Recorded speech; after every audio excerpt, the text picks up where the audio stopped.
Cortex podcast. Number what? 5. 5 it is. 5 with Gabe Hodges. We have a very special guest today, our good friend Gabe Hodges. Give it up! Yeah. Stoked to be here. Thank you guys for having me. Fuck yeah, buddy. Thank Thank you. you for being here, my dude. Absolutely. So Absolutely.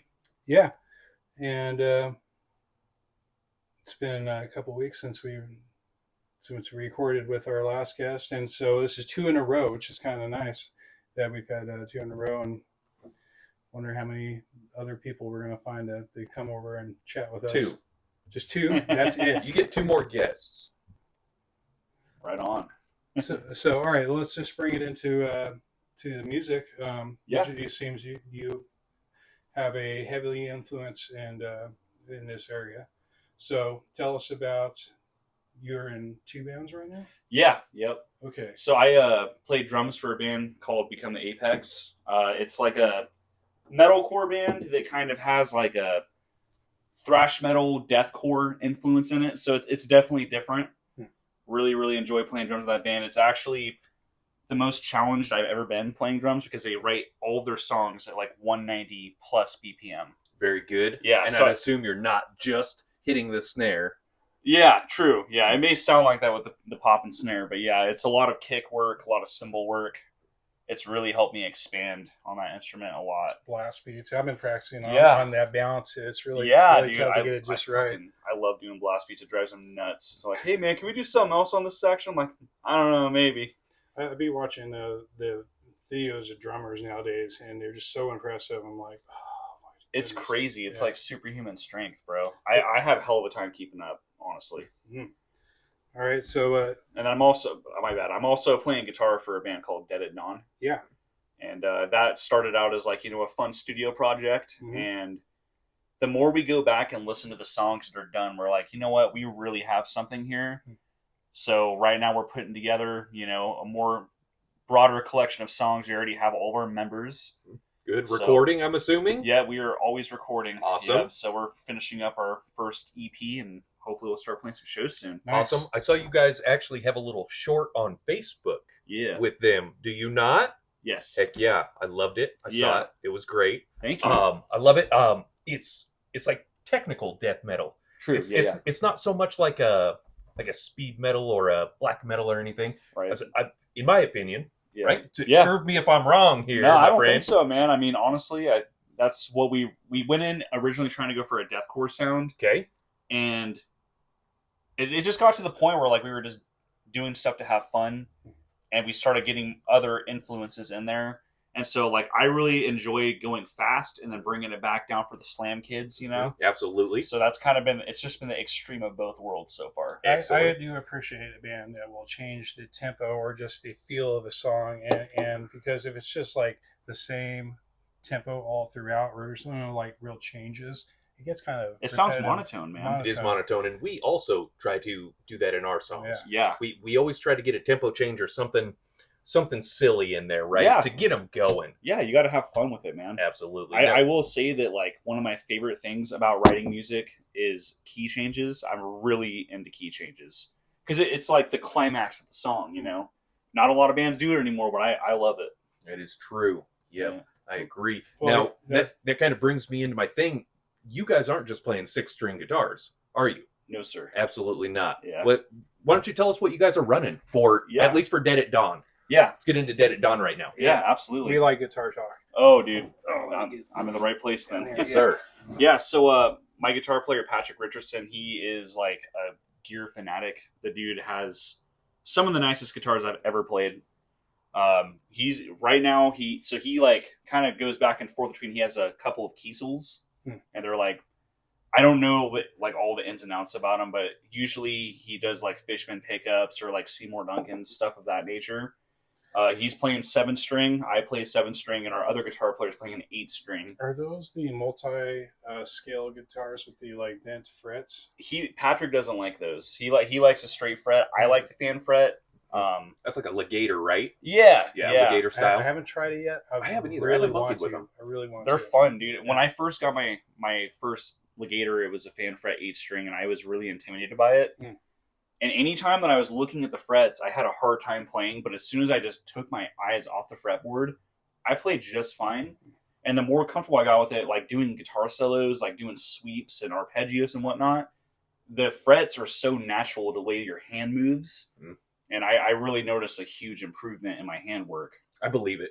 I Yeah. believe it. It seems that way, right? Right. It's just kind of seems seamless to Yes. solos and sweeps and things of that nature. Well, I have tiny hands, dude. Like most guitar players that I like play with, I have the smallest hands in the group, and so I will say that like until you get that the stretch from your index finger to your pinky, the first 5 frets are a little rough if you're like going from 1 to 5 or 1 to 4.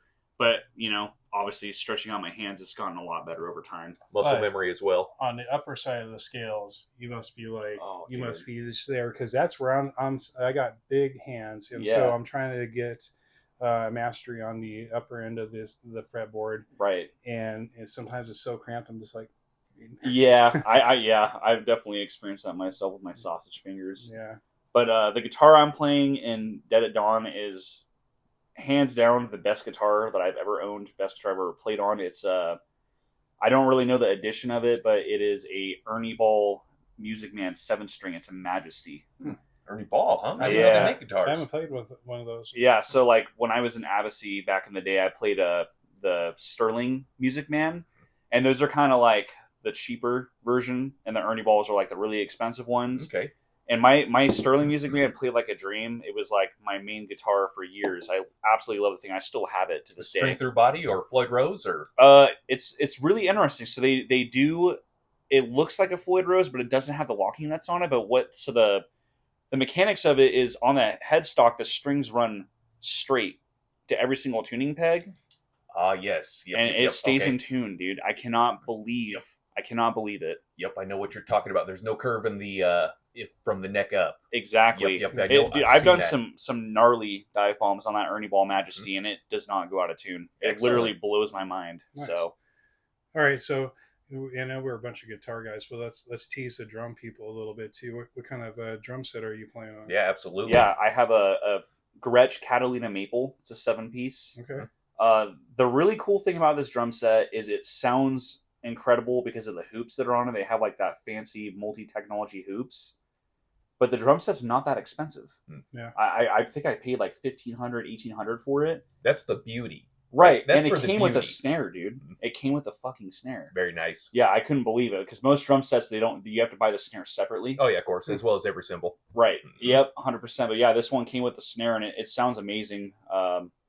Yeah, I rock Gretsch drums, and then I play Meinl cymbals religiously. That's like my favorite cymbal brand. Okay. Okay. What kind of cymbal setup you got? What are you running? How many and sizes? So I have 16-inch hi-hats. No, I think they might be 15-inch. They're 15-inch hi-hats. All of my Meinl cymbals are the dark customs. I think they're the best bang for your buck. Like you can get the Bizans, but they're so freaking expensive. Mhm.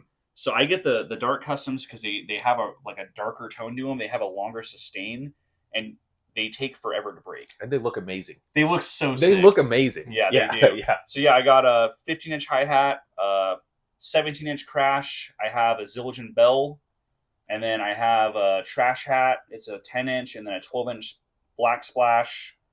I went from an 18-inch crash on my right to a 19-inch, and I actually really enjoy it because it sustains longer. Nice.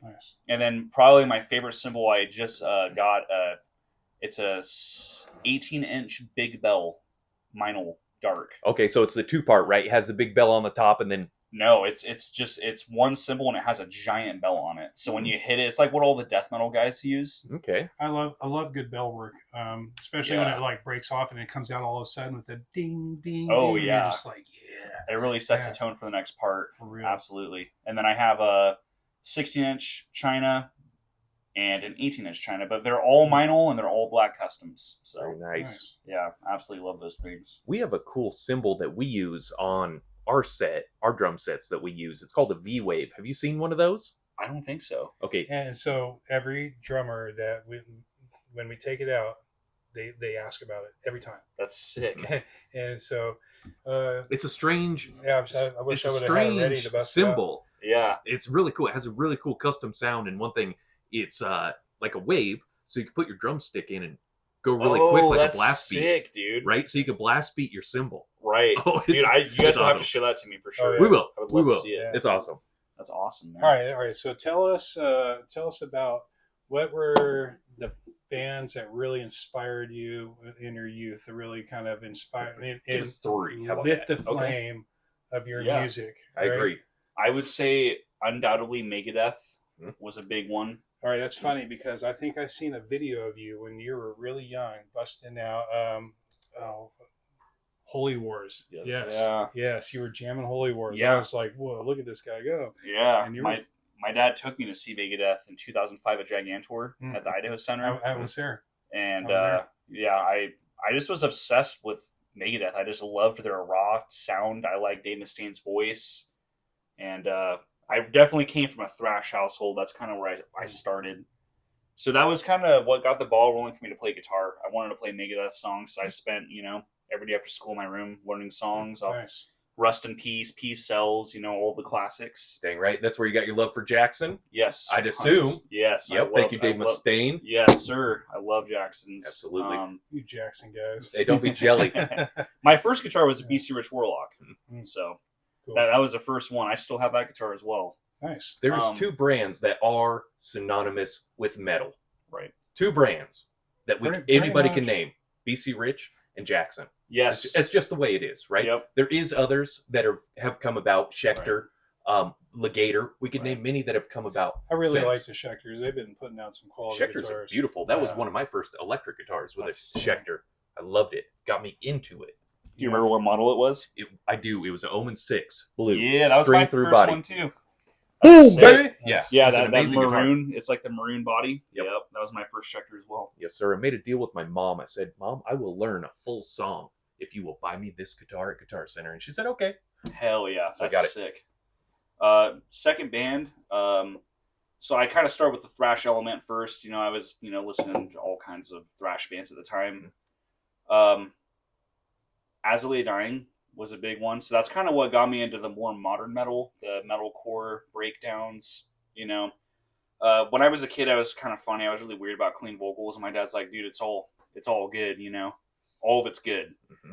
And so As I Lay Dying really opened my mind to clean vocals and metal, and with the growling and all that as well going on. When it's done well, it's done well. That's Yeah. just the way it is. Yeah, well, and back when I was listening to As I Lay Dying, I was like 12 to 14, and there was a lot of bands popping up around that time, like Asking Alexandria and Memphis Mayfire. I didn't like any of those bands because I thought the vocals sounded too feminine. Emo. Yeah, The emo style. yeah, right? and it would upset me because the song would start out super heavy and really good, and they get to the chorus, and it just kind of was a little too girly for me, right? Yep, I agree. And over time, I've learned to appreciate it, growing up and maturing in my music taste. But yeah, As I Lay Dying was like the band that really opened my eyes to metalcore and just what was going on in the new modern scene. Mhm. And It is evolving. yeah, it is. It is every day, evolving. man. And it's so hard to pick a third band because there's so many that I would name. I guess I'll go with a modern influence, like what I really like today. Mm-hmm. Perfect. I'm gonna say Blood Incantation. Okay. I haven't heard them. Yeah, I just stumbled across them about 6 months ago, and I cannot stop listening to them. Do you know a song of theirs off the top of your head? Oh yeah. All right, yeah, we'll say it. Yeah, Okay. well, All right. How about What- the style, right? Yeah. What are they playing? What are they doing? They are a BC Rich strict band. They play Ironbirds. Hey, Okay. I already The thing like this that- band. The thing I really love about Blood Incantation is that they have like the thrash thing going on, but they have the death metal vocals, and this is the coolest part. They sound like fucking Pink Floyd on some sections. They go into Pink Floyd bits, dude. Awesome. Really? It blew my mind. Like when I first listened to their newest record, Absolute Elsewhere, I'm listening to it at work, working at the same time. It took a few listens for me to really get it, but it's like an hour-long album, and once you get to the fifth song on the album, they go into this Pink Floyd bit, and he sounds just like the frontman of Pink Floyd. You got the Jimmy Page licks in the background. I was like, dude, this is incredible. You see, now you have me intrigued because David Gilmour is like my favorite guitarist of all time. No one could make that guitar just talk and express feeling as good as David Gilmour. He's Right. he's the master. Not only that, you're Yeah. addicted to BC Rich. Addicted. Dude, that white Ironbird you have over there, that's what they play. Like, they have those white, old school Ironbirds, and they rock them, dude. They look so cool. Hell yeah. I've been I got that 7-string in the living room, but it's the V, and so I don't play it a whole lot because you can't sit with it. Right, have to play Right. standing up. Yep. Yeah, 100%. and so I really like the Ironbird because it just sits right in the lap Yeah. perfectly. I'm kind of a weirdo. I play classical. So I when I play a flying V, I always have my guitar propped up like this when I'm Nice. sitting down. I do as well. Yeah. I've been learning classical pieces here lately. Some Really? Paganini. All right, so do you know the movie Crossroads with Ralph Macchio? He was a blues player, and he was a classical music player that loved the blues, and he went on this like journey. And at the end of the movie, he battles Steve Vai, of all people. Yep. All right. I've definitely seen that movie. Okay, and so there's a piece of music on there, and has some Paganini and some other stuff. But I started learning, and I was like, "Oh, this is really good." Yeah. And been jamming through That's that. so sick, dude. It's really like crazy how much like similarities there are from death metal to classical music. I think it's beautiful. Absolutely. I love it. Beethoven would have been a metalhead. Oh, guaranteed. 100% Bach. Dude, Yeah. he would have had horns on his head. Yeah, For sure. Guaranteed. No doubt, dude. no doubt. No doubt. Guaranteed. The winches back then, they would have been moshing nowadays. Yeah. It's just the way it is, dude. Right. Classical music is 100% metal music, right? We know that for a fact I love because classical we've music. jammed with a band that does classical music as their thing. Ex Mortis. Shout out to Ex Mortis. Oh yeah. sir. Yeah. Shout out. Vitrification of blood. Vitrification. Oh, that's a tough word. Vitrification. Yeah, I honestly I just put their albums on and just listen to them, so I'm kind of rough with the song names, but Do you read the lyrics when you're going through and you're checking them out? Do you put the lyrics to the? not really. Not That's really. that's some that really shocks all of the people that I play music with is that I don't really, not that I zone out the vocals, but I have a tendency to not pay attention to the lyrics. And even like listening to like death metal and slam, like I just like the noises Guilty they of that make. same thing. Yeah, I really gravitate to the guitar and the drums and the bass as well. 100%. But over the lyrics, not that I, like you said, not that I'm not listening to the lyrics, but I guess as guitar players, we're just kind of naturally driven to that. Instruments. We hear a little bit of drumming and some Yeah. bongos going, and we're like, oh, what's that? I'm a sucker for high pitched snares. Yes, sir. I want my snare as tight Nice as you and can get. crisp. Yeah, I'm a Poppy. sucker for it. Mm. I've been guilty of not listening to bands turning a song off because the snare is just, I'm like, I can't even listen to it. So Mm. I'm a bit of a hard ass on the snare, if you will. Well, let's talk about the drums because currently you are in Become the Apex. Yes, sir. Yes, sir. Why don't you tell us about that band a little bit? You play drums in there. Yes. I'm assuming you play your Gretsch set. Yep. Yeah, Yeah, of course. that'd be the kit. So when I joined the band, I wasn't in a project at the time. I had left a band, and I was just kind of, working, waiting for someone to hit me up. I was like, I'm not gonna go out and be desperate about it. I just want to see if the right people will come to me. And one of my longtime friends, David Green, he's a really good producer here in the Valley. He calls me one night, and honestly, I was kind of drunk. He's like, "Hey, dude, I have this project. We need a drummer. I know you play drums. Are you interested in possibly joining if I can send you a couple of songs to check out?" I was like, "Yeah, absolutely, man." So he emails me a bunch of songs that have demo drums on them, but everything else is finished. Guitars are done, bass is done, vocals are done.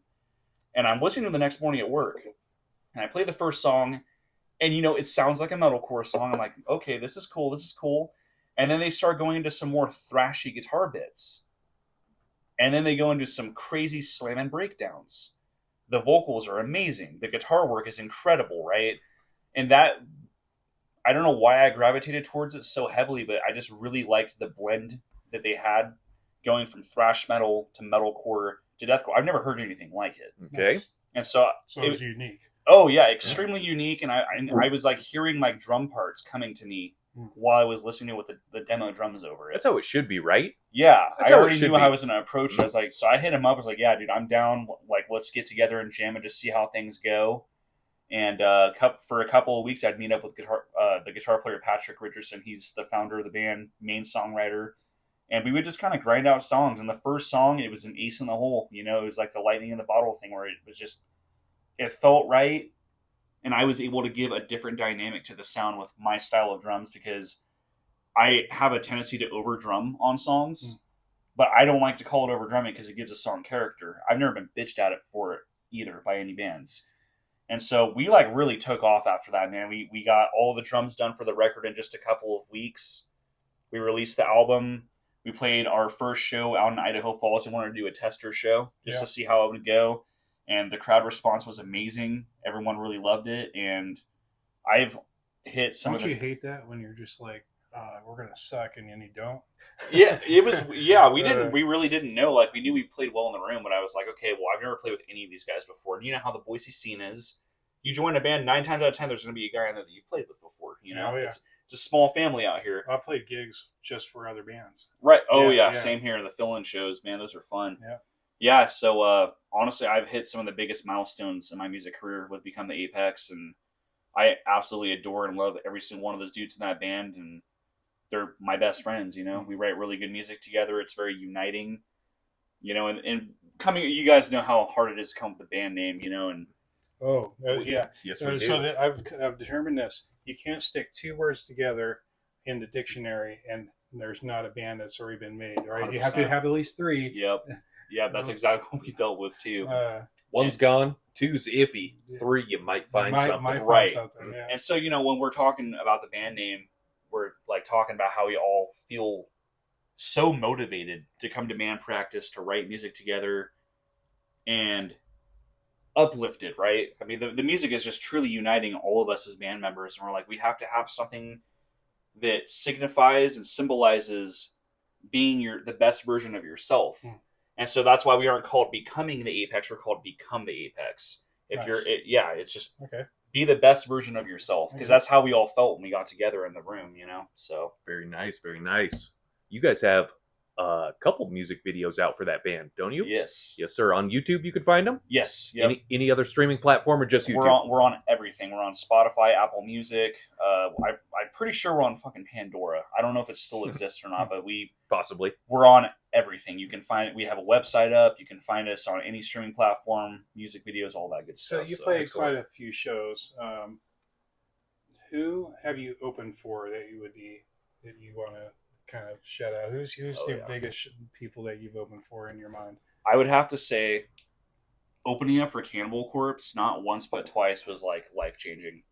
It was absolutely life changing. I will never forget the first time I opened for Cannibal Corpse. I was in a band called Abacy. Everyone knows of Abacy from back in the day. That was my teenage years. Pretty sure I was at that show. Yeah. I was with I'm blanking on names, but so it was at the Knitting Factory. I think it was in 2017. Yeah. I And was at that one. I was out back at the Knitting Factory in the smoke area having a cigarette, being a delinquent teenager, and I saw Cannibal Corpse walking across the street from Jump. And no one's out there except me, and I'm getting all clammy. I'm like, oh, fuck, dude, here they come. And they were so nice to me. I got to meet every single one of them. They asked if I was in a band. I'm like, yeah, I got to open up for you guys tonight. I'm in a band called Abacy. And they're like, hell yeah, dude, that's really cool. They were so nice to me, man. It was Awesome. Yeah, really an eye-opening experience. That was like the experience where I was like, holy shit, I can do this. I might make it. That'd be so cool to be able to like tour with these guys. You might not think it, but the metal scene is actually probably one of the most embracing Right. cultures. Let's call it Yeah, a culture. absolutely. It's probably one of the most embracing cultures. Yeah. I could agree with that. As far as nobody's really turned away. They'll take you as you are. They'll take you as you are. You're not really turned away. You present yourself and you're accepted. Right. I guess I was like, these guys are in the big five, dude. Like, they don't have to talk to me. No. You know what I mean? And they were just so friendly. I couldn't believe it. And they were terrifying looking. The guys were huge. You know? I was a fucking teenage kid. I was like, uh-oh, I'm in the wrong place right Corpse now. Grinder Right? isn't a little guy. No, not at all. But yeah, he was so nice, man. It was really cool. That's awesome. That was back when Pat O'Brien was still in the band. Yeah. Before the The freak thing, out. yeah. Yeah. So I believe you and I went to that show. yeah, I think I hurt myself at that show because I hurt my back moshing. Power Trip. Ugh. That was a co-headliner before their frontman passed away. Rest in peace. Yeah, that was a really cool show. Absolutely. Let's talk about the Gabe Hodges music. Get to it, dude. Yeah. So we noticed that you started Gabe Hodges music in 2002. You want to tell us a little bit? 2022 2022 is what he meant. 2022. Yeah. I was transitioning out of a project at the time. I won't name any names. No need. Yeah. I was, transitioning out of a project, and there was a couple of songs that I had on my laptop that I recorded in my room I was really proud of. and showing them to my parents. My parents like, you have to release this. And so I had COVID at the time, so I'm just sick in my room for 2 weeks, playing on my 8-string, doing MIDI drums, just having a lot of fun with it. And I was on a video call with one of my best friends, Austin Hetrick, while I was doing the production for it. And I remember him making me pause it on the chorus. And he's like, "What is this?" And I'm like, "Oh, this is a song that I wrote for my band, and now that I'm not in the band, I want to release it." He's like, "Dude, I already know what I want to do. Will you let me do guest vocals on it?" And I was like, "Absolutely." Nice. So yeah, I emailed him tracks that night, and he had demo tracks for me the next day. Like, he was really professional about it, and honestly, there wasn't anything that he presented to me that I didn't like. I was like, this is perfect. So that song is Neon Rain. I have a tendency to be a procrastinator. I have a lot more songs I still need to get finished up. But yeah, that song Neon Rain is probably one of the most important songs I've ever written. Austin is an amazing musician. He's incredible. Yeah. And he's such a goofball.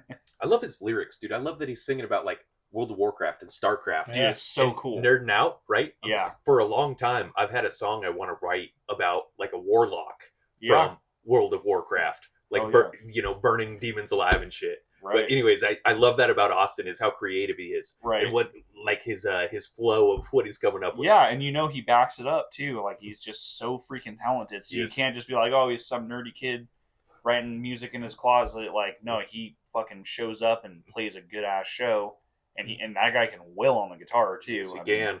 Yeah, Austin Hetrick is the man. And his Shout dad out. is amazing at working on. His dad is awesome. I love Michael, dude. He's like my second dad. So we noticed you like your Subarus. Yeah. Yeah. So want to tell us about what you're driving right now? Yeah. So I have a 2014 Subaru Impreza WRX STI. Mm-hmm. It's just a base model. I wanted to get something that was a little bit lighter. Does it have a spoon engine? No. Yeah. Or it's Toretto? Yeah. When I was a teenager, I just remembered seeing that specific generation car driving around, and I really loved the bodywork on it. Yeah. Just the stock body lines, the wide body kit that comes on in stock.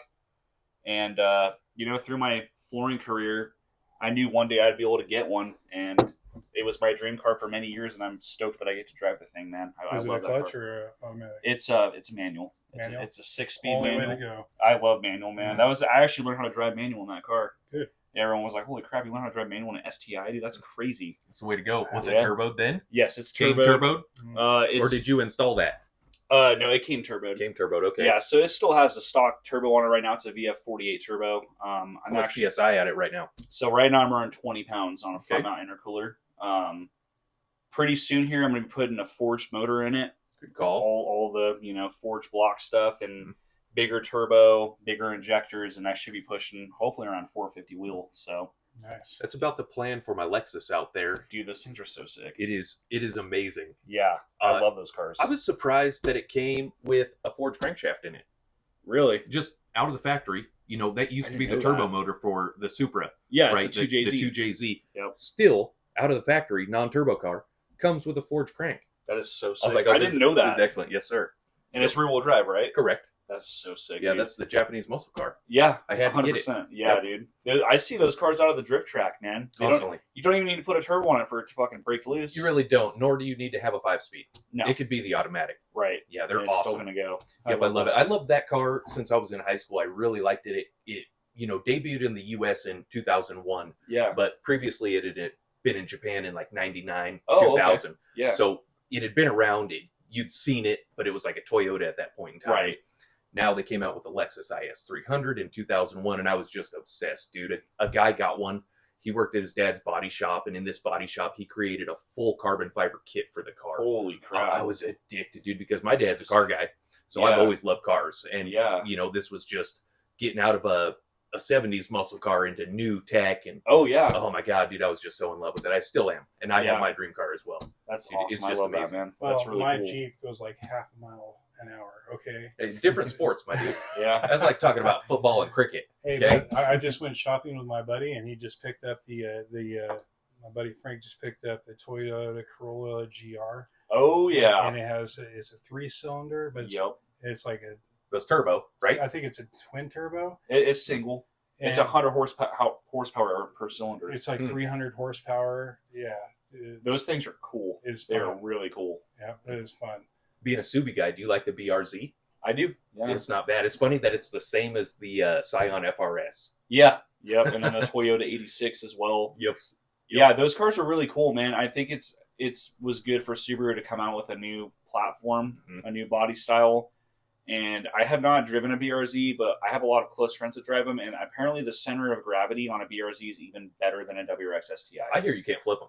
No. I hear you can't flip it. You drift it all you want. You are not flipping that car. I have a buddy that takes it out to Mexico, man, and he is taking corners at 70, 80 miles per hour in it. And they're rear-wheel drive, so it's pretty cool. I think the only thing Subaru needs to improve on that specific car, they have to put a turbo on it. That car needs a turbo. They're really light compared to, the all-wheel drive models, but Absolutely. that car would outsell everything if it had a turbo. That's all it needs. You gotta love the all-wheel drive. Yeah, it's so I much love them. traction. Yeah, I love all-wheel drive, man. I really do. Our new minivan that Jess and I just picked up is an all-wheel drive Toyota Sienna. Yeah. And it is amazing. Yeah. Now, We love since it. we live in Idaho, like it's kind of important to have that extra traction in Yes, the it winter is. because we get some snow, and sometimes it's pretty extreme. It actually gets pretty brutal out here sometimes, man. Yes, it Yeah. can. I'm a freaking psycho when it snows, dude. I'm like, I get to go drive my car. Let's go, dude. You know it. Yeah, I'm one of the few people who gets happy about it. I like it too. Let loose, have fun. Yeah, exactly. Sure. I mean, we have so many empty parking lots out here, man. Mhm. You're not bothering anyone. You're not being reckless to anyone. Mhm. Keep it off the streets. Go to a parking lot at midnight. Have some fun, dude. Just rip it around. Have some fun. Yes, sir. Now, you got some shows coming up. You got some Shark Fest stuff coming up. Yes. You got Coffee and Cars coming up. Yeah, yep. So I just did Indian Creek Plaza out in Caldwell. They did a Cars and Coffee out there. The weather kind of sucked. It was raining that morning, which was not planned, obviously. But I will say, getting into the car community here has been really cool because I've always been pretty big. It is, yeah. Yeah. You wouldn't expect Idaho with their shitty roads to have all these nice cars, but we got them, man. And Yes, we do. I've always been, really tight knit with the local music scene here. And getting into the local car scene has been really humbling, I have to say. Everyone's super nice, super endearing. Everyone's very humble about their cars. I haven't ran into anyone that's, cocky about how much nicer their car is than you. Another very accepting group of people is the car crowd. Oh, yeah. Right? As long as you come as yourself and you're not trying to portray yourself as something other than you are and you're coming as a straight shooter, you will be accepted in the car community as well. And I will say the car community has to be a little more skeptical about the people that come in rather than musicians because, most people that have nice cars have money. You know what I mean? A little pretentious, possibly. Yes, and there could be some, That's not bad true. intentions. I've known people that spent all their savings on just that one car because that was their one thing that they wanted. Like, Well, that's what we're getting at. Yeah. Is that's not necessarily the case here. yeah, Is just because you have preconceived notions that somebody may be pretentious, that does not mean that's how they are here. yeah. In Idaho, as you know, we're very accepting of most people. Yep. We're a very 100%. friendly community, small knit community, and we Don't we get tell together. them about how great Idaho is. Who's All this right, they? I thought we went over this. Who's this they? Everybody we don't already want knows. them to know, man. Yeah. The world knows, my dude. But yeah, if anyone is listening to this podcast and lives, in Idaho or the Treasure Valley, I recommend you to go to a Track Shark event. It's really cool. It's not, one of those car shows where you roll up and stand awkwardly next to your car and don't talk to people. All the young community. I mean, they have all sorts of generations of people coming out to these things, They do. and you get to, experience seeing cars that are they weren't legal here. They have a lot of import cars. They do live drifting. My best friend drifts his 350Z. You can do free ride-alongs in the car with them, and they do two-step competitions. They do burnout competitions. It's a really good time. So, Do you guys have an 8th mile set up out there for the people who want to go in a straight line? I don't think they've done that yet, That'd but I be- would not put that off the table. That'd be a cool addition, right? Throw in Absolutely. an 8th. That way you're getting a little bit broader group. Absolutely. Right? Yeah. I think that'd be really cool. This year they're doing Shark Fest at the Mill out in Emmett. Okay. And so that's kind of a newer facility, and they have a full drift track out there with a figure 8. And it's a really good time, man. I love it. Excellent. Now, have you done a lot of the work on your car personally, or do you take it to a shop and get it done? What's your scoop on your car that you're working on here, your dream car? Yeah, so when I first got the car, it was so new and so expensive and so nice. I was too scared to work on it. Mhm.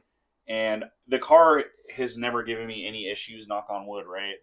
And my fuel pump went out, so I was like, dude, I'm just going to try to do the fuel pump myself. And I totally messed it up. It cost me a lot of money. So when I was putting the fuel pump housing back onto the back seat area where it goes in, I broke one of the nubs. Oh, nice. So I called up my favorite shop with my go-to guys, Paradigm How much Performance. did the nub cost you?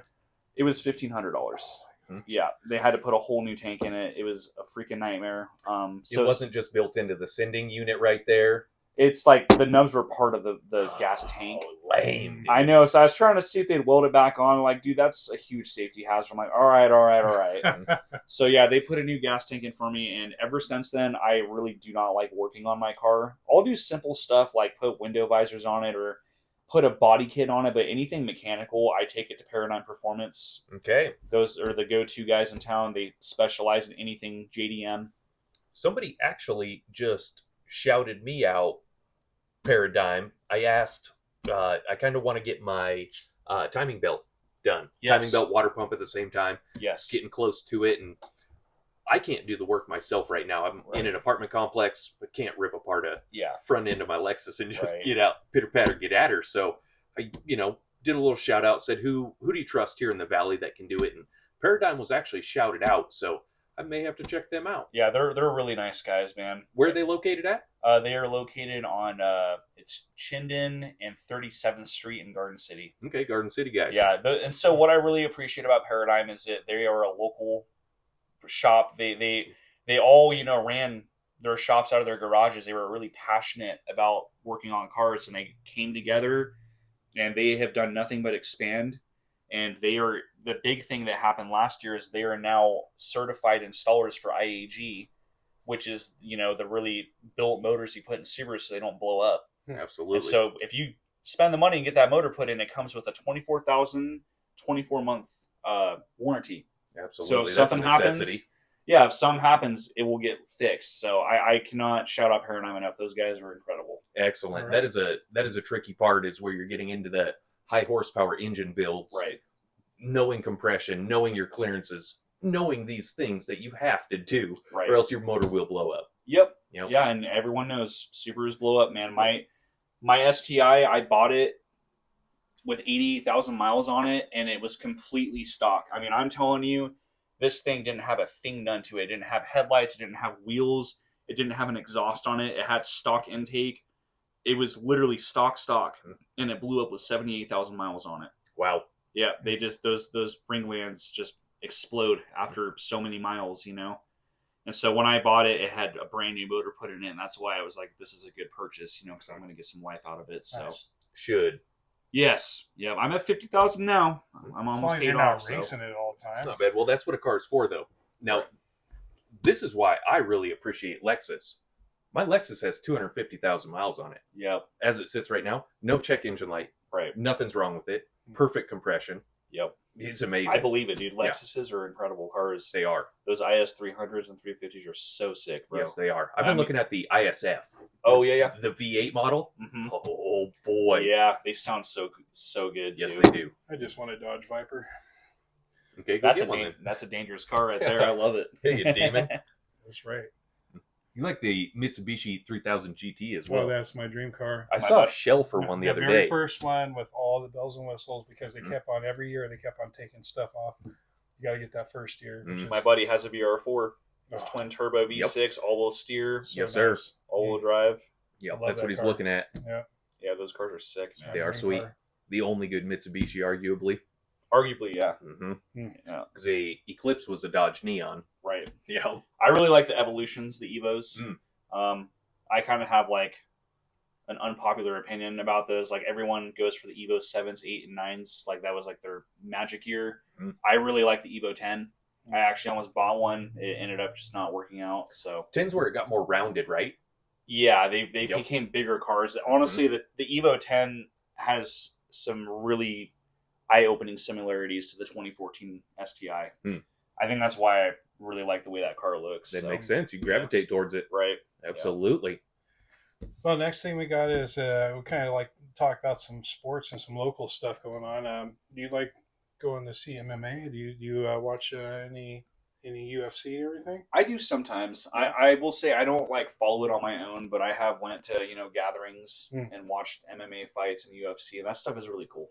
Well, me and Chad, we've been going to this local event called Front Street Fights, and they got another fight coming up on May 2nd at the Idaho Central Arena. Cool. And me and Chad went to like the last 5 or so. Multiple. They're so much fun. Are they? Right. Yeah, It's like a local show. Right.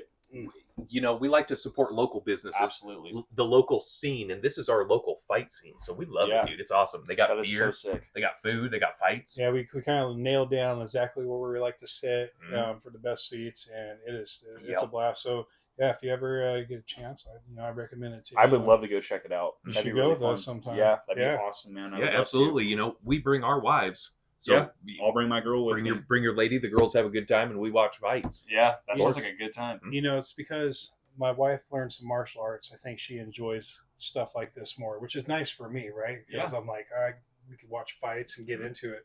Right. Yeah. That's really cool, dude. Yeah. Hell yeah. Absolutely. And also, have you ever been to midget wrestling? I haven't, and I'm ashamed of it. I want to go so bad, dude. All right, so it's coming. It's coming. And that's why I'm bringing it up right now. Midget Mayhem Wrestling, Sunday, May 11th at the Columbia Event Center in Boise, Idaho.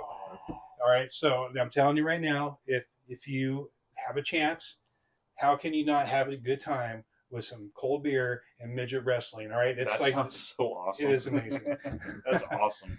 I would love to check that out. Yeah, Gabe, you're a big BSU guy, are you not?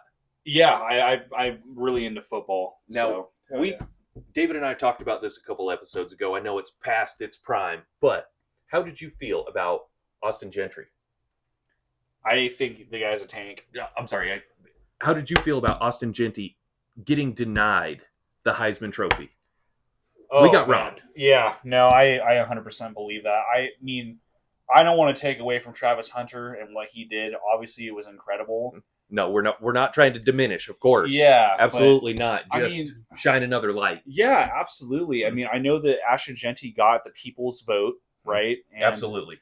And I don't know. I mean, dude, an athlete like that to want to come play in Boise for Boise, that's incredible. We're a small town, like we're not really with the big boys. Getting really bigger, but yeah, we still have that small town feel. Exactly. It feels like we're like on the edge right now. I was really disappointed. I have to be honest. I mean, even Chris Peterson, dude, he's on ESPN now. Everyone knows Chris Peterson was at BSU football for all of the big years as Kellen Moore. He was like, yeah, man, honestly, like Travis Hunter and Ashton Genty are freaks in nature, but I would love to see a Boise State running back win the Heisman. Absolutely. People want to see something new. You know what I mean? That was my thought too, and that's why it was so strange when it didn't happen. Yeah. It was like I was shocked. Yeah, I was shocked as well. I think, honestly, in my opinion, I think a lot of people across the United States were shocked about that because, as we talked about, he was, in my opinion, the people's champ, the people's choice. He was. Right? The chosen one here. Yeah. Everyone wanted to see the local kid fucking do the big stuff. We did. And we really did. I think Ashton Genty was a really good sport about it. He's a champion. Humble. Yeah. He is a champion through and through. His performance on the field shows that he's so explosive. Right. His performance off the field with a minor setback, a loss, shows how much of a champion he is. Oh, yeah. Absolutely. Yeah. He's awesome. Love that guy. I agree. What are you excited for next season? What is your what are you looking forward to here? I am excited for the next season. I am really curious to see how the new recruits are going to go because I know that back in the day, like, recruits didn't get paid in college football, and that was why I liked college football more than the NFL was because they were playing for the paycheck, right? Yep. And I don't know how true this is. I've just heard this through the grapevine that, these players in college are starting to get paid for investors from the school. So there was actually a couple of big-time players that left BSU this offseason to go play in the SEC because they got money. Yeah, because they got a big paycheck, you know, and you can't blame the kids, dude. They're young, they want to have a nice car, they want to buy a house young in life. Yeah, can't blame them. So I am really curious. I think that the coaching at BSU is definitely top tier, And I do believe that they can make a champion out of anyone, dude. So yes, they can. I'm excited to watch it. I really am. It's the team mentality of BSU. It's not the individual that shines. Right. It's the team, and we hear it every single time they talk after they win or lose a game. It's a team experience. It's not just one guy's contribution to it. Right. It's all. Right. Yep, I love that about BSU. Yeah. Great I love team. that school, yeah. Very proud of those guys. Absolutely. Well, we done with sports. Should we go into some video games? All right. Well, are you a video game guy for one? I kinda. I don't not. So I play video games on occasion. I'm into very specific kind of video games. When I was a kid, I played anything. I was obsessed with Minecraft, Call of Duty. Oh, you're a Minecraft guy. Yeah, I liked Minecraft when I was a kid. Drives me nuts. My kids like that game, and I'm like, yeah.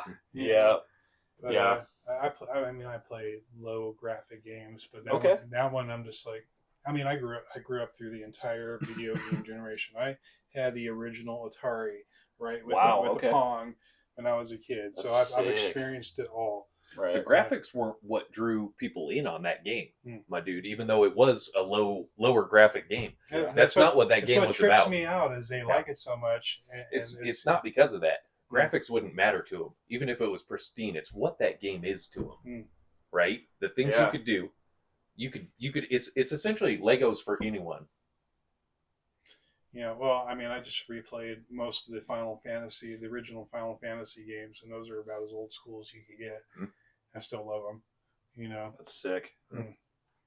I'm really into GTA. I love Grand Theft Auto. That's a lot of fun. GTA and around. Yeah, dude. Yes, sir. Oh yeah, and you got to be wanted. Max Wanted is the best. It is, absolutely. I'm really excited for GTA 6 to come out. My girlfriend's going to see a side of me she's never seen before, dude, because I don't really play video games a lot. And I will be glued to that TV for probably a couple months. Minimum. It's going to be funny. She's going to be like, who is this guy? Divorce. Yeah. That's funny. No, I think I was confusing that with, GTA, not Gran Turismo. Gran Turismo. Oh, yeah. Yes. I was also a fun game. Dude, oh, yeah. In its own right. I was confusing the games in my mind.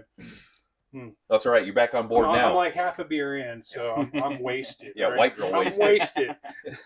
That's awesome. But no, I've been waiting for Gran Turismo to come out. Grand Theft Auto to come out in all VR because I want to drive around and be like, oh, dude, I didn't even think about that. Yeah, I was just talking to the kids about this. That's what I want. Wow. Yeah. The Skyrim VR is out. Have you played that?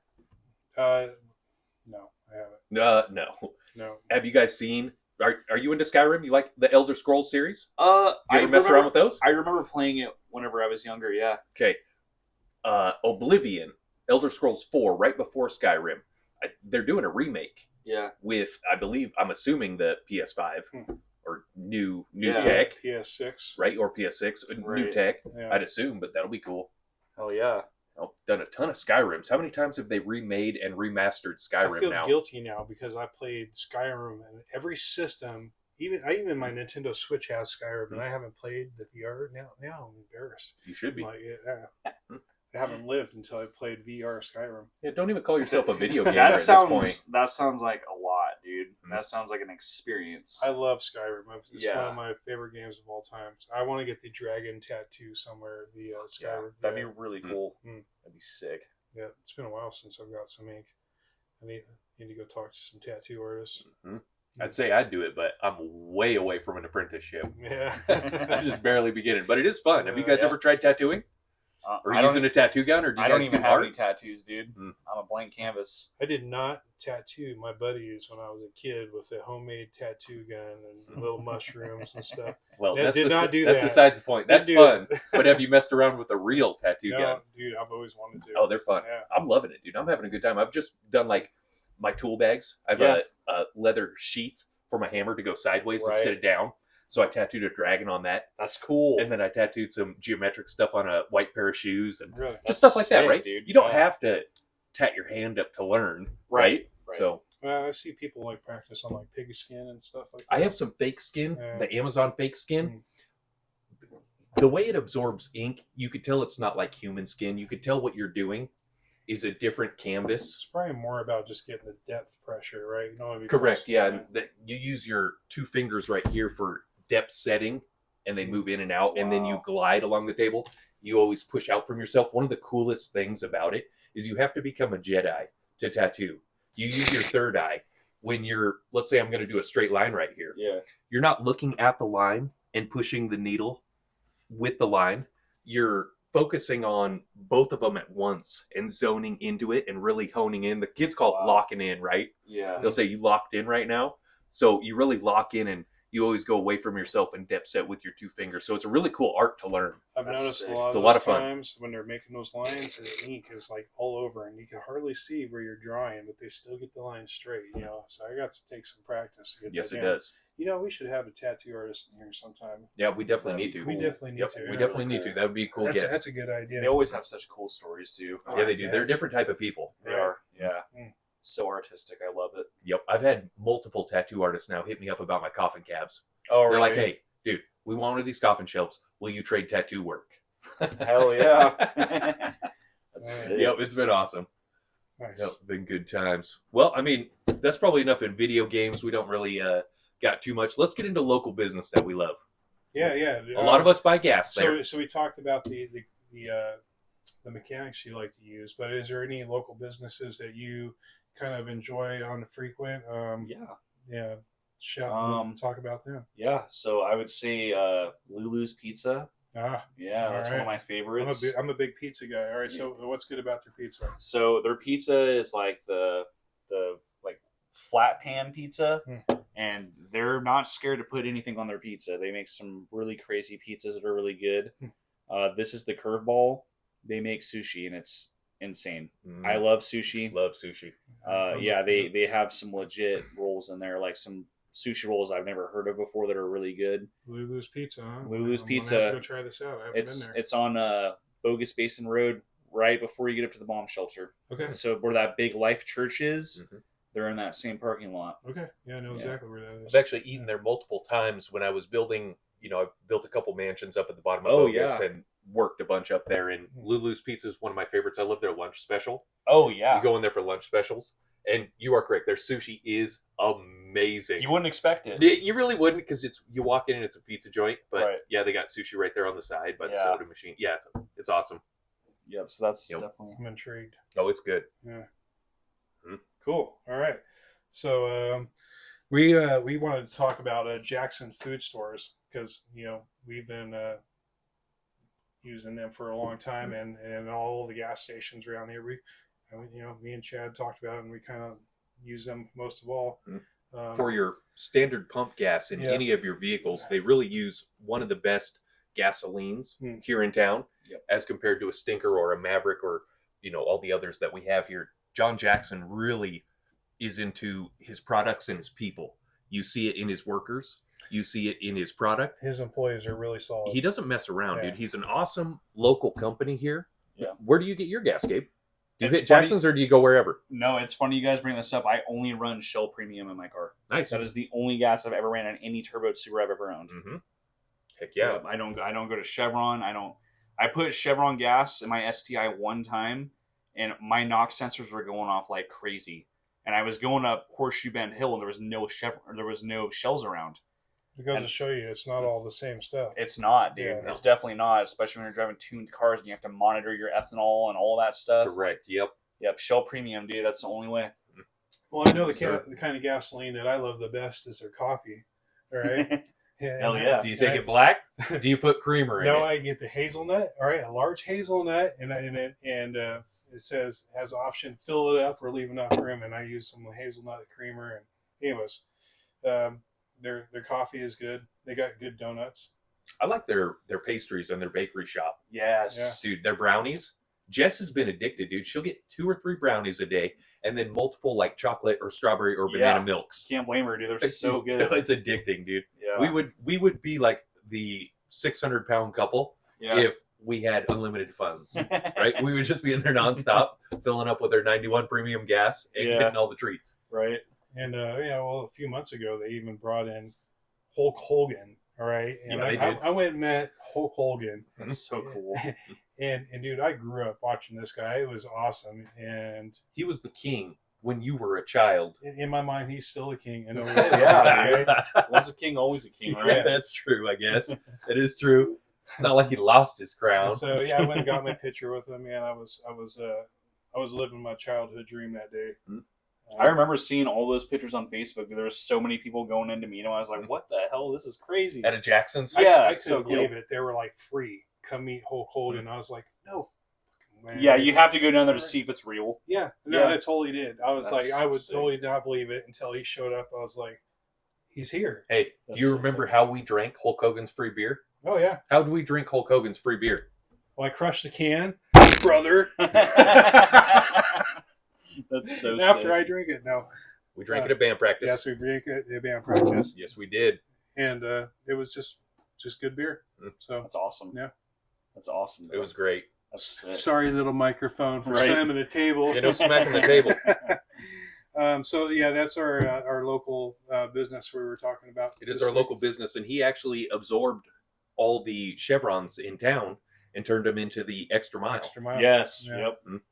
Yep. Yep, it shows he's doing something right. If you could acquire other businesses, if your Right. business is that successful, you're doing something right. And I don't think it's from insider trading or him making shady deals. I think he's an intelligent business owner. Right. He's done our valley good. So I feel good in our podcast. You know, we're not sponsored by him. No. You know, we're Right. not going to the barbecues or anything. No, we're not affiliated. We're with not these people. affiliated with We just these wanted sponsors. to These talk are just about people we want to shout out, the Right. people that we approve partake of. in their business, and Yep. yeah.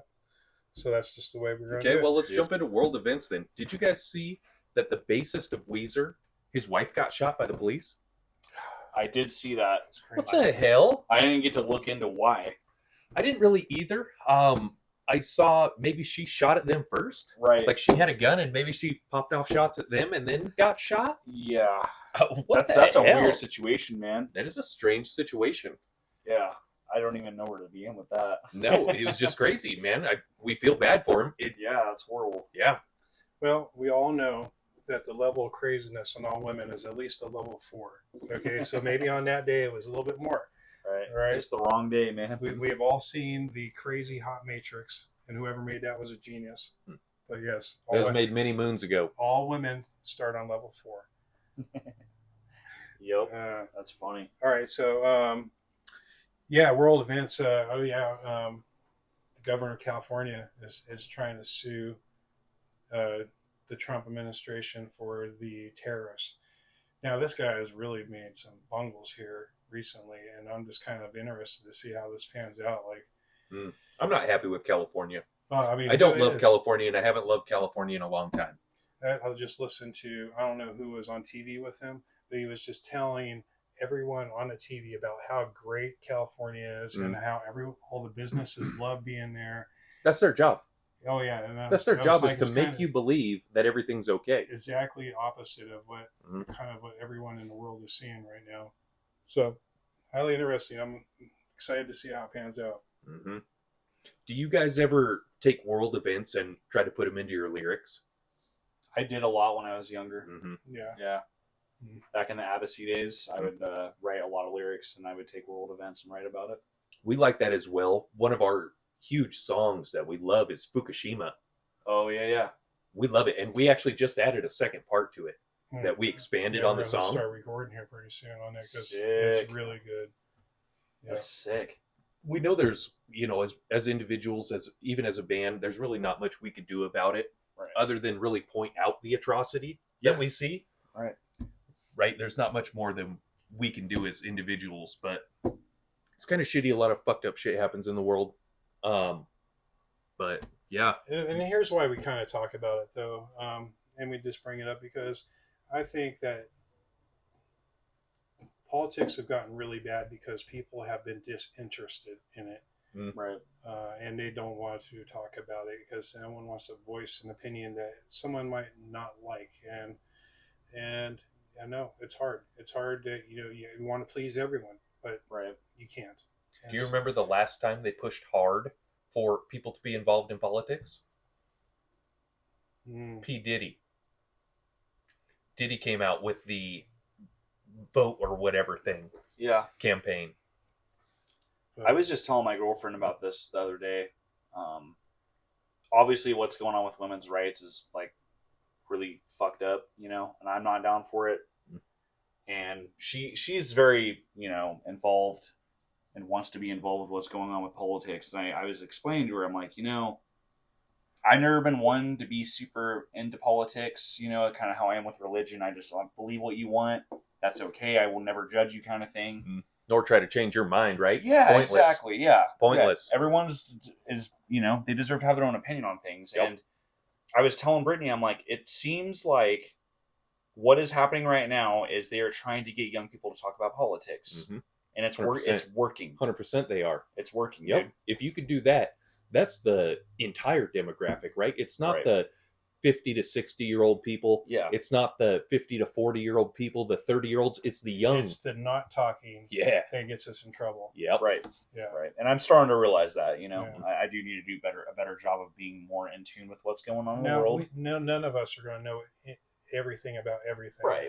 And so. No, but it's a lot easier to access the information now than it was in 53. Right. We have the internet and we are constantly from here to Russia to China to Bangladesh. We're all in constant communication at any time, full on speed with the internet. So for people to be like sunk in the sand and only get their information from one place seems silly at this point. Right. We have so many outlets where we can gauge and get this information from. But we do realize how sensitive it is when you talk about it. Like, it really inflames some people. Dude, it just wipes people's wrong, dude. They go crazy. It's okay to have differing opinions on politics. It is, right? Can't you talk about it? You should be able to talk about it without yelling and screaming and freaking out. That's why I've gotten so silent about it the last couple of years. I know, it's been so crazy. It's just the world is like, the country is so divided, and you can feel like the tension in the air when people start talking about politics. You sure can.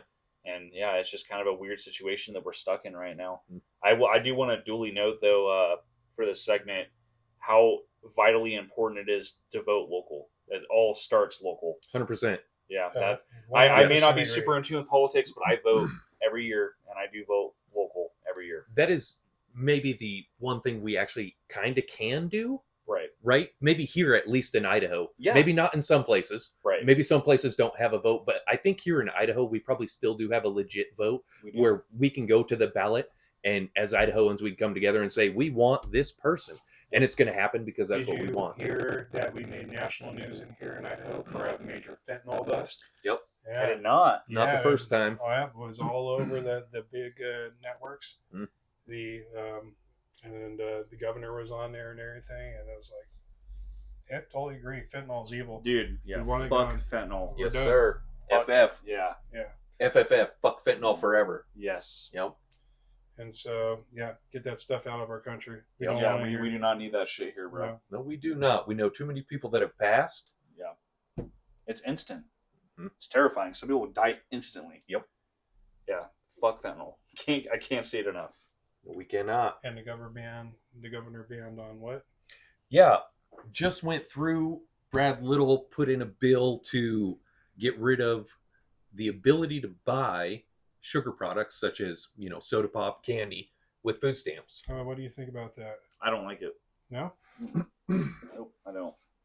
I think that no matter where you fall on, the money scale, whether you're lower income, middle class, I think everyone should be able to have access to the same foods. That's just my personal opinion. Cool. So I did see that. I was like, that's really interesting. The only thing that really I could think of as a fair bridge point between, the struggling mothers who need this and the taxpayers who give the money to it. Right. The only really common ground I could even come up with in my mind, because I've been, my wife and I have been talking about it, Jess and I have been talking about this goofy business, is maybe we put a spending limit on the sugar stuff, right? Or an allotment. Right. Like when a mother's pregnant and they get WIC and they get like a allotment of eggs, milk, cheese.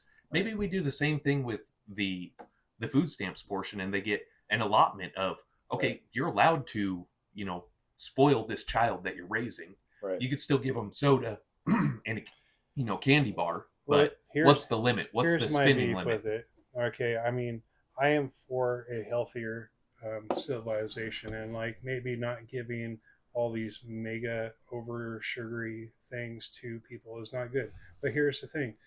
If you go to the store and you pick up anything, almost anything, and I do mean anything, I would say 95% of things have sugar in it in one way or another, or a sugar substitute. It's in everything. It's the biggest drug on earth. So yeah, when I was trying to lose weight, because I'm like, oh, I'm getting older, I have to pay more attention to my health. And I was like, all right, sugar is a big one. And I started trying to figure out what can I consume that doesn't have sugar. And I was like, oh, it's almost nothing. Right. Literally nothing. Everything has sugar. This beer has sugar in it. Yeah. My girlfriend's going through the same thing. She's trying to lose weight, and she started getting sugar-free coffees, and she's seen some progress, but yeah, everything has sugar in it. Everything has sugar. So it's so hard. Hard. Was she trying keto or just minimal sugar? Just minimal sugar. She basically cut her sugar intake probably less into a quarter of what it was, and she's lost, a lot of weight. She's really happy with, how she looks and everything. So I'm happy for her. But yeah, it was very eye-opening for us both to realize that sugar is in everything. Sugar and corn. Yeah, corn's a big one too. Corn and sugar. So the three big evils that I try to avoid right now is seed oils. Yeah, the bad ones, and then sugar, and then flour. White flour. Yeah, it's the enriched white flour. Yep, because it has glyphosate and folate and stuff like that. That's monkey business. Yeah, stuff that you're really not supposed to be eating. And so I've been doing pretty good. Obviously, I need to do more cardio. Yeah, that's the rough one. That's the rough one. You guys don't like the cardio part? I'm a weightlifter. Do you see me running around the block? The cardio is one thing that I love. No, I guess I'm a freak. I love lifting, all right, but I don't like. I mean, that's fun too, but I just always love running for miles. Maybe it's because I watch Forrest Gump and he's running for miles, right? I just always loved it as a kid. So all right, was great. Not to endorse Tom Hanks or anything. That was pretty good on world events. So we're going to talk about vinyl. So we noticed. Yeah, get into it. Pull that out. You were a vinyl guy. Yeah. So what got you into vinyls? My dad, 100%. Yeah, my dad is a vinyl fanatic. He started collecting it, way back in his youth, but I think the collection got very serious probably about 10 years ago. He started. All these bands are putting out really cool box sets now that are, limited to a certain number.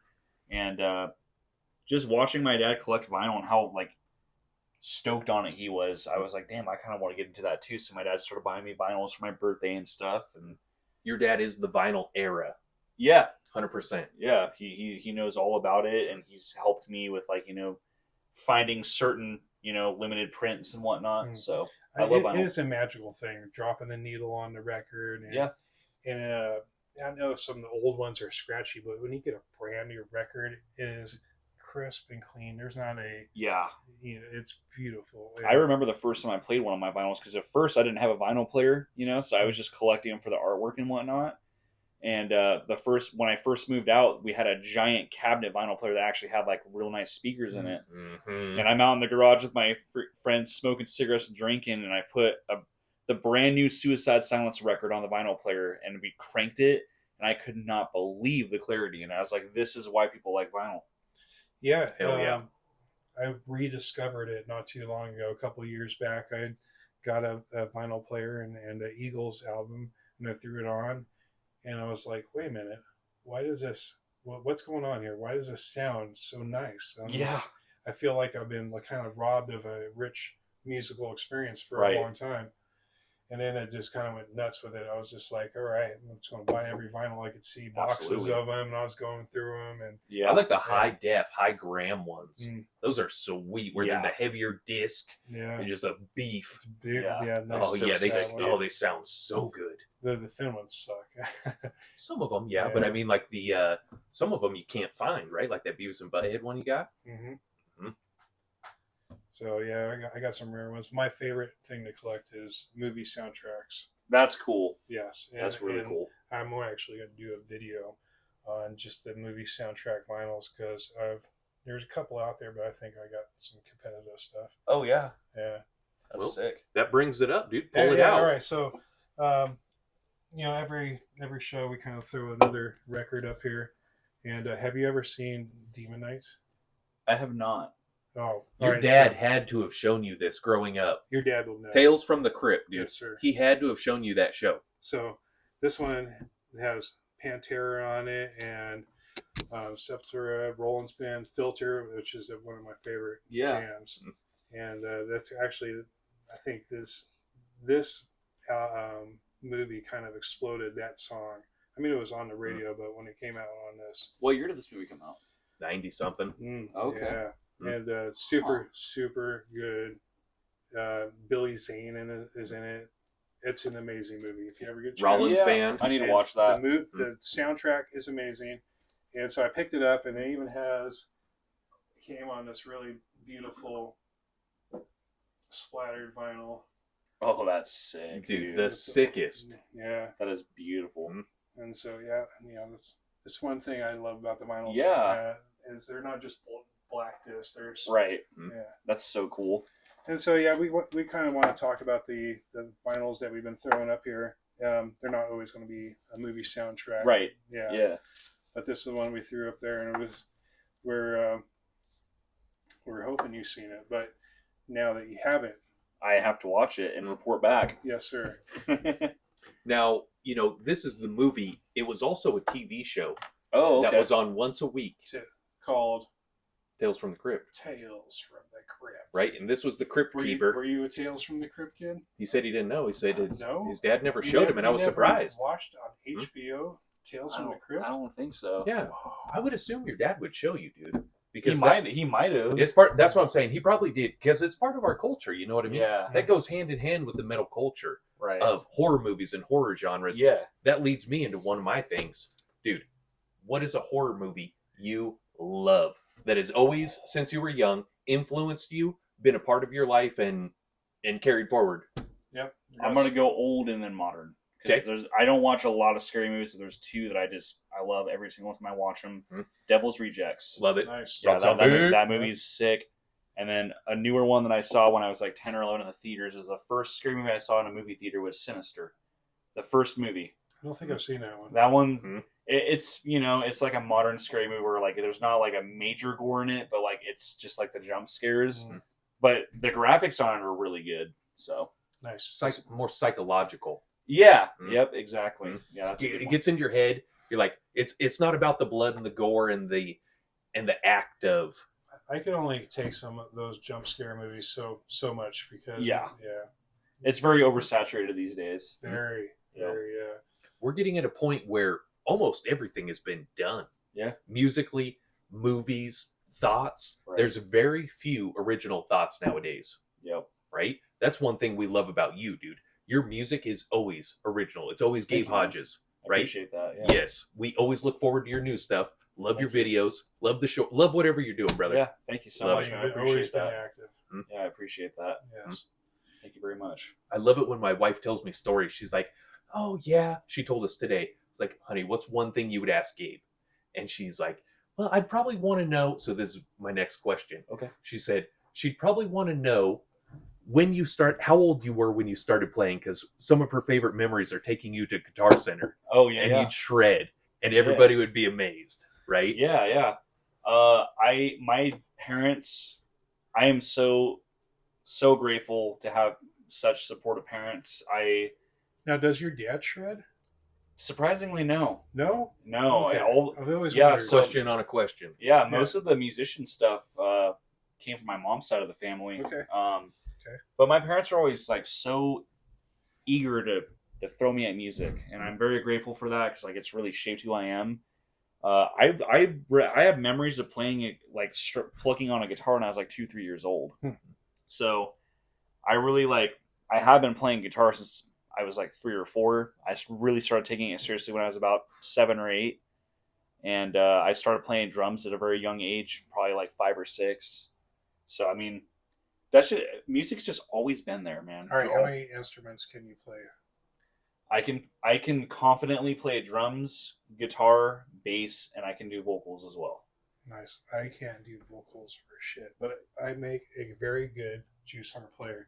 I could jam on it. Really? Yeah, I got That's one. sick. It's great. It's I've been trying to make him come up with a country spaghetti western song that incorporates the juice harp and the flamenco style of guitar. Yeah. Right, this is our next ditty that we're getting after, right? I've been working on my flamenco for a while. Right, That's something original, right? Because there's not too many metal songs that come in and they're flamenco style classic guitar. Yeah. So that's why I like Kim Dracula, man. That he has those influences that he brings in that are, Middle Eastern. It's so freaking cool. Right? I love it.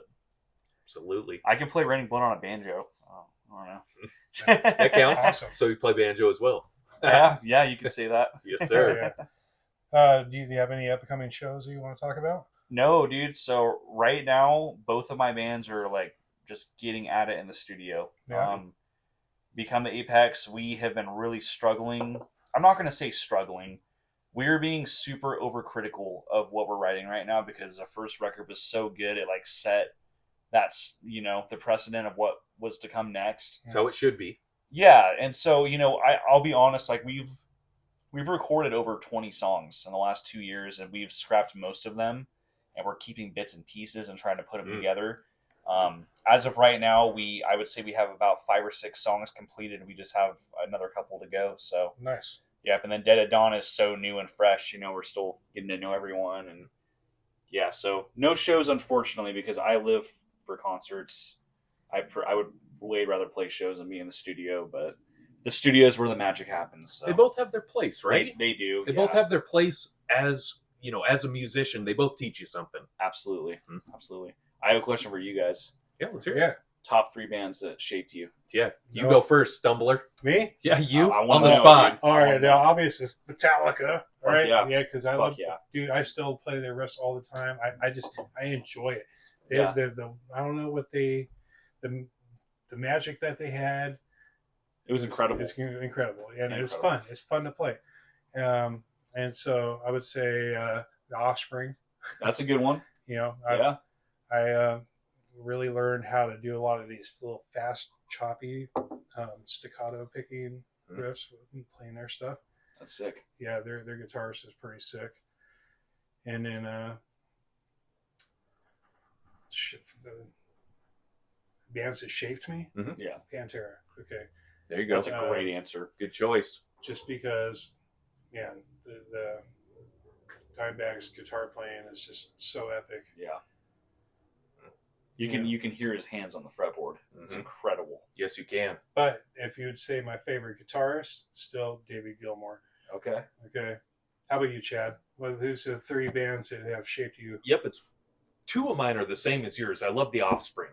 I have said many times this is the only good thing to come out of California, other than my buddy David. What about skateboards? No, I don't. Pass on that. Offspring.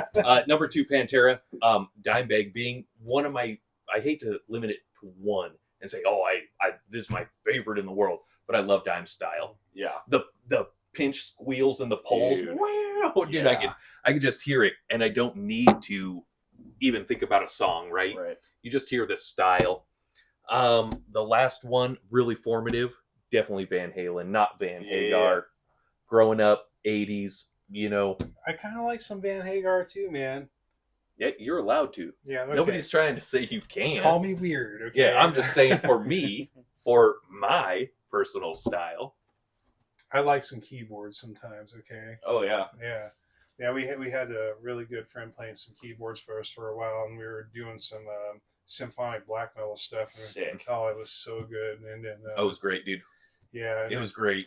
And I think I remember seeing a video of it on Facebook. We posted a couple little teasers. Yeah. I think I remember it was seeing coming along. Then life happened and kind of fell apart. But understandable. Finding a good call him a pianist or keyboard player for a metal band is almost impossible. It's harder than finding a bass guitar.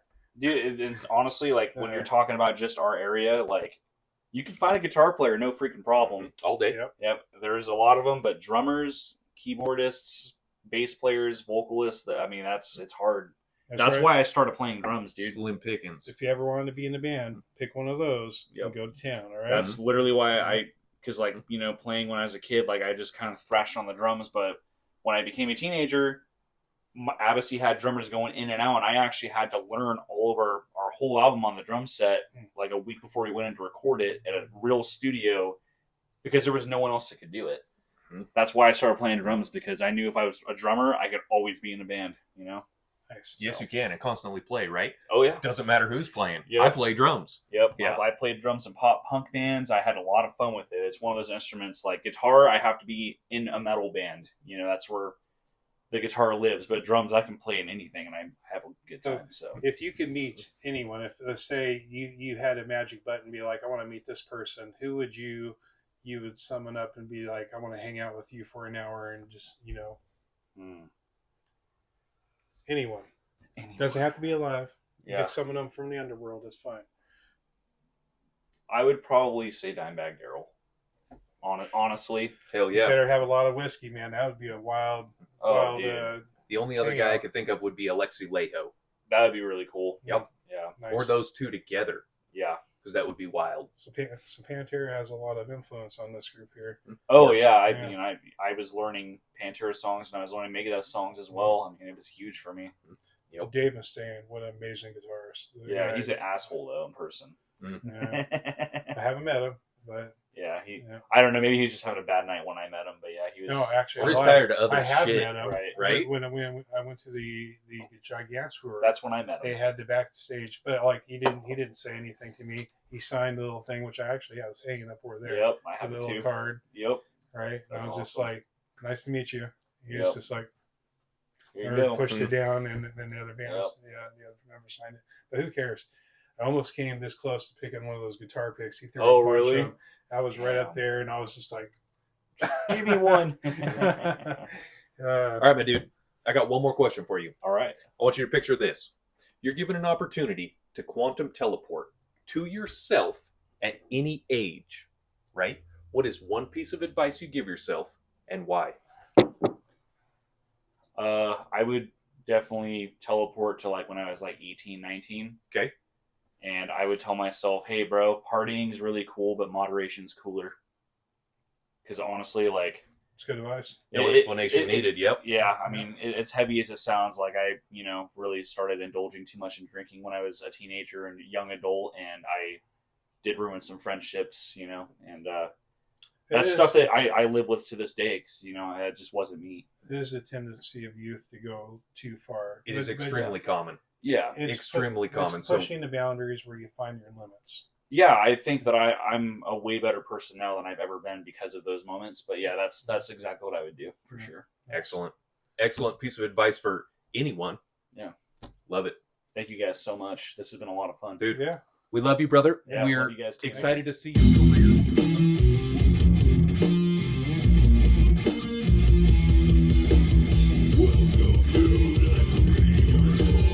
Yeah.